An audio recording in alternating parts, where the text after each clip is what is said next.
रास्ता सारा पड़ी खाली खंड खंड रक्त आउ पुला पुला मांस आउ मझी रास्ता रे स्वामी स्त्री दुहिंक उपरे माड़ी जाई शांत हो ठिया होईछि नरहंता हाइवाटी। स्वामी मुंडरू हेलमेट बाहरी जाई पूरा मुंड छेतरा हो जाइथिबा बेले स्त्री पेटरू अंत बुजुला बाहरी खंडे दूर जाए छिटिकी पड़ी। दुहिंक देहर ताजा रक्त रे पूरा रास्ता नाली दिशुछि। छुआ दुईटी रक्त जुड़ुबुड़ु हो विकल हो कांदुछंती मझी रास्तार। आखि आगरे तांको बापा माँ दुहे कलबल हो मरीजार दृश्य देखिबा परे दुहिंको दुनिया जेमिति बदली जाइछि। दर्शक बंधु, से दुर्घटना एते भयंकर जे आमे आपणको देखै पारिबुनी।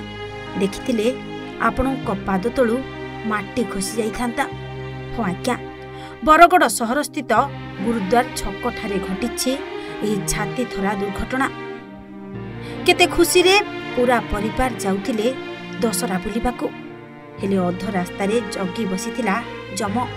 स्कूटी उपरे माड़ी जाइछि मनीष रक्त लोभी हाइवाटी। घटनास्थल रे बापा मांकर मृत्यु होइतिबा बेले छुआ दुईटिंकु गुरुतर अवस्था रे उद्धार करी स्थानीय लोके मेडिकल रे भर्ती करिसंती।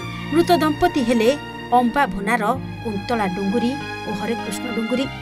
हाईवे ड्राइवर गाड़ी भितरे रहिथिबा बेले पुलिस खबर पाई पहुंची। घटनास्थल रे चापा उत्तेजना लागी रहिथिबा बेले बरगड़ पुलिस परिस्थिति को संभाळिबाकू चेष्टा जारी रखिछि। बरगड़रू राकेश कुमार दास रिपोर्ट, ओडिशा भास्कर।